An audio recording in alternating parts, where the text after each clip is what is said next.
Hello, in this video I'm going to show you how to send GIF in Instagram comments.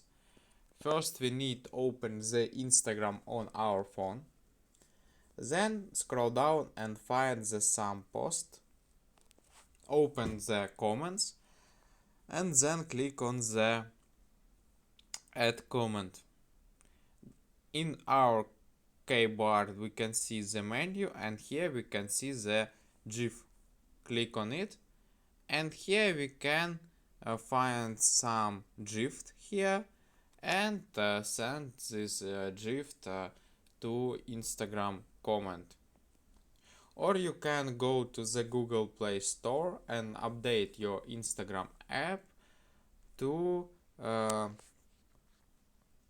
update this function and have the GIF next to enter the message here. And this is all for today. Goodbye.